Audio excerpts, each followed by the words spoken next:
C'est vendredi, et vendredi, vous le savez, c'est le jour du podcast AWS en français. Aujourd'hui, on parle des nouveautés des 15 derniers jours. Le podcast AWS en français. Sébastien Stormac. J'espère que vous allez bien. Merci d'être au rendez-vous du podcast AWS en français tous les vendredis matins dans toutes les bonnes applications de podcast. Abonnez-vous, comme ça vous recevez les downloads automatiquement, même avant que vous vous réveillez, à moins que vous le leviez vraiment tôt. Et puis vous êtes nombreux à me dire que je vous accompagne, que ma voix vous accompagne pendant vos trajets quotidiens du vendredi matin. Une semaine sur deux, vous le savez, nous analysons ensemble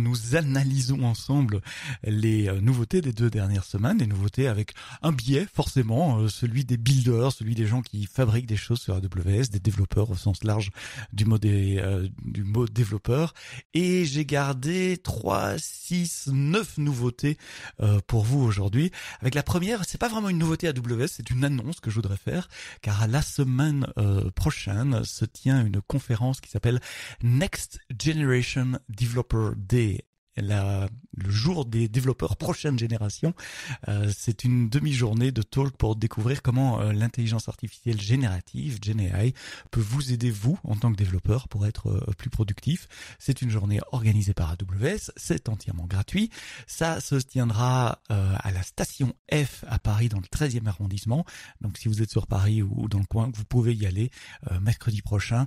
Inscrivez-vous, je mets les liens évidemment dans les notes du podcast. Donc je parle du mercredi 9 octobre 2024 de 14h à 18h.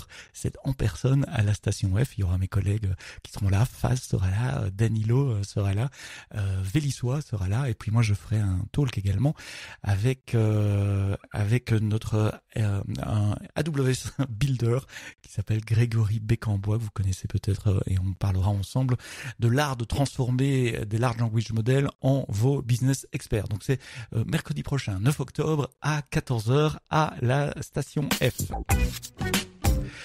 AWS Code Build, vous savez, c'est ce service entièrement managé qui vous permet de tourner des builds dans le cloud.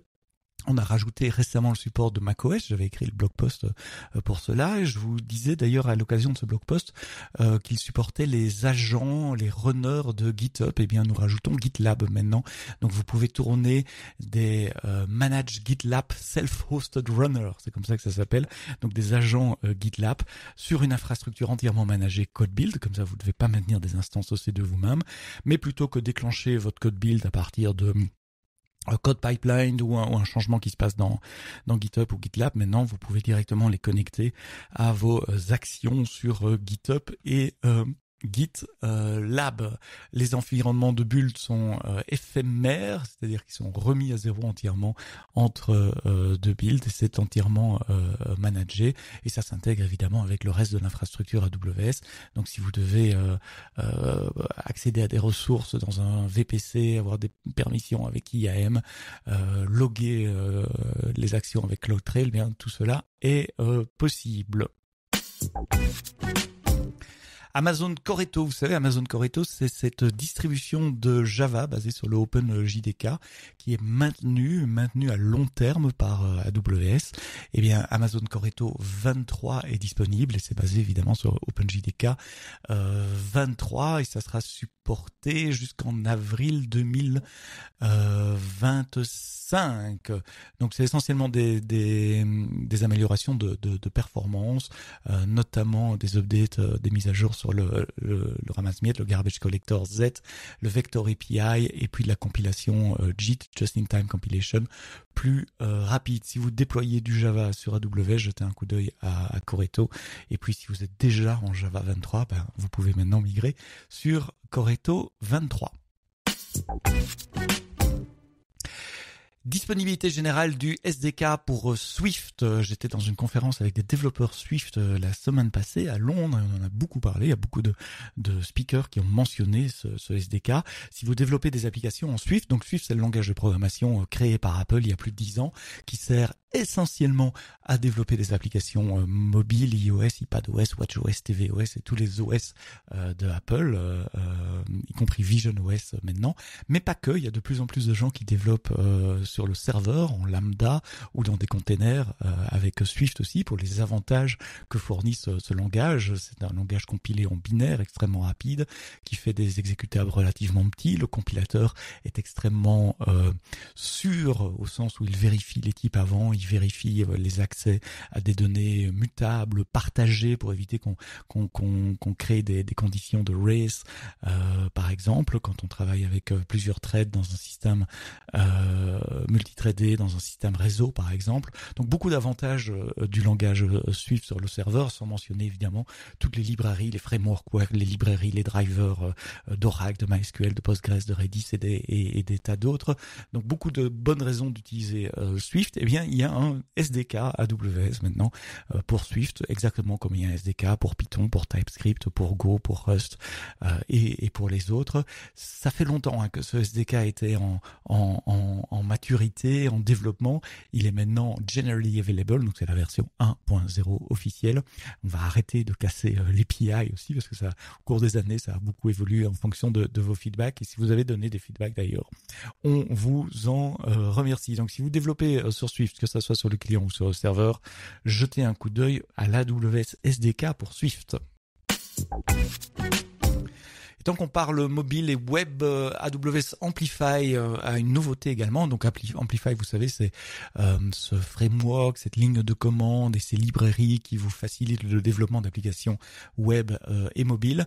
Amplify maintenant supporte l'invocation de fonctions lambda de façon asynchrone pour des fonctions lambda qui tournent pendant un long temps et pour lequel le client ne doit pas nécessairement attendre une réponse. Donc le fait de pouvoir invoquer une fonction lambda depuis Amplify, c'est pas nouveau. Ça marche comment dans Amplify? En fait, il crée une fonction lambda derrière une API GraphQL, parce que c'est essentiellement avec GraphQL qu'Amplify communique. Et donc l'idée, c'est de créer des appels de fonctions lambda asynchrones derrière une API AppSync, donc une API GraphQL. À quoi ça sert, vous allez me dire? Et c'est une bonne question. Je vous entendais venir. Eh bien, ça sert à faire des tâches relativement longues pour lesquelles il n'est pas nécessaire de bloquer le client ou que le client attende une réponse. Par exemple, pour gérer des cas business complexes, des traitements batch ou faire des invocations relativement longues comme appeler des modèles, des large language models en generative AI par exemple. Donc vous pouvez maintenant créer des fonctions lambda asynchrones, les exposer via une API GraphQL avec AppSync et appeler tout ça depuis les clients front-end, qu'ils soient web ou mobile, dans AWS Amplify.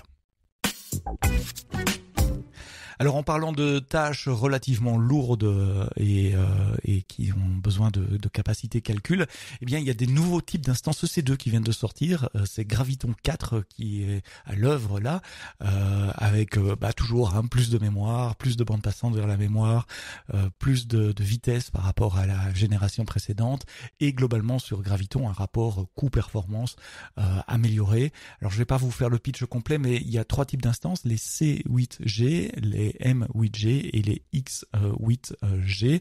Alors les X8 ce sont des instances donc Graviton 4 avec 60% de plus de performance par rapport à Graviton 2. Ce sont des instances avec beaucoup de mémoire, jusqu'à 3 terabytes de mémoire et un rapport prix-performance sur la série X qui est la meilleure, idéale pour les bases de données en mémoire comme Redis ou même Cached, ou même pour des bases de données relationnelles comme MySQL ou Postgres, tout ce qui est analyse de grands volumes de données en temps réel. Les C sont des instances elles qui sont C comme compute, donc avec beaucoup de CPU, et là aussi ça va de 1 CPU et 2 Go de mémoire à 192 CPU et 384 Go de mémoire. Donc ça c'est les C8G. Et les M8, les M ce sont les general purpose en général, des instances un peu à tout faire, qui elles vont aussi de 1 CPU pour le medium à 192 CPU pour les 48 XL et de 4 Go de mémoire à 768 Go de mémoire. Ça va sans dire que ces instances tournent sur le système de virtualisation Nitro, qui est un système fait par AWS avec une combinaison de matériel et de logiciels, et les C8 et les M8 conviendront bien pour à peu près tous les workloads qui ont besoin de beaucoup de compute, vos workloads sur Kubernetes ou sur ECS par exemple, vos applications écrites en Rust, Go, Java, Python, .NET, Node.js, Ruby et PHP. Comme d'habitude, je vous mets les liens dans les notes de ce podcast. Vous pourrez lire le détail dans le blog de ma collègue Véli Choix. Et puis, les nouveautés AWS ne seraient pas les nouveautés AWS sans parler d'IA générative, avec deux nouveautés côté Bedrock ces 2 dernières semaines, 2 nouveaux modèles. Ou je devrais plutôt dire des familles de modèles sont disponibles. D'abord, venant de Anthropic, il y a Jamba 1.5 qui est disponible en différentes versions, large et mini. Caractéristique principale, c'est de grandes fenêtres de contexte. En fait, Jamba, c'est pas que un large language model basé sur les transformers comme les autres, mais ils utilisent une architecture hybride entre des transformers et quelque chose que je connais pas, que j'ai découvert, que je suis en train de découvrir, qui s'appelle des Structure State Space Model, des SSM modèles. Et cette approche hybride est décrite dans un white paper dont vous avez les liens dans les notes du podcast évidemment, permet de faire des grandes fenêtres de contexte jusqu'à 256 000 caractères, donc très bien pour le Retrieval Augmented Generation. Il est multilangue, anglais, espagnol, français, portugais, italien, néerlandais, allemand, arabe et hébreu. Il est capable de générer du JSON correctement formaté, donc ça c'est intéressant si vous êtes développeur.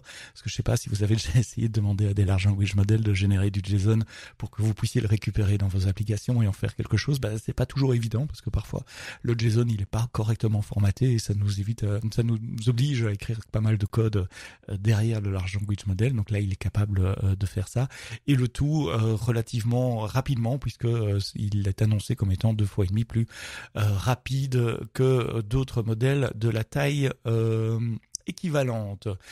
Ça c'est pour Anthropic. Côté Meta, ils sortent des nouveaux modèles qui sont disponibles sur Bedrock également.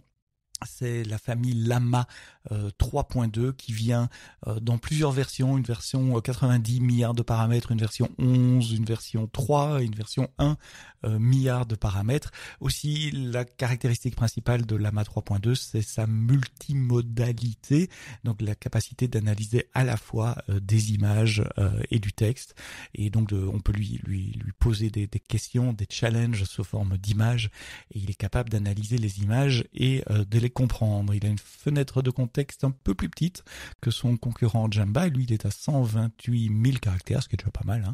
Et comme d'habitude, pour ces deux modèles, dans Bedrock, si vous voulez les activer, il faut aller dans les réglages de Bedrock pour activer l'accès à ces deux modèles. Et puis après, vous pouvez les utiliser avec l'API de Bedrock tout à fait normal. Voilà, c'est l'ensemble des nouveautés développeurs, builders que j'avais repérées pour vous aujourd'hui. On est vendredi le 4 octobre. J'espère vous voir la semaine prochaine à la station F si vous êtes à Paris ou dans le coin. Donc c'est à partir de 14h à la station F dans le 13e arrondissement pour le Next Generation Developer Day par AWS et c'est gratuit.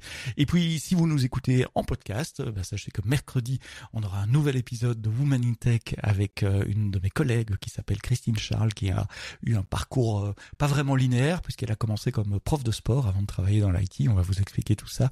Et puis vendredi prochain on retrouve la banque en ligne Trésor qui offre des API d'une banque à ce service entièrement en serverless.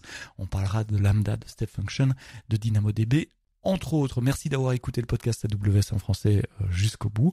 Rendez-vous donc mercredi et vendredi pour ces prochains épisodes. Mais d'ici là, quoi que vous codiez, codez-le bien.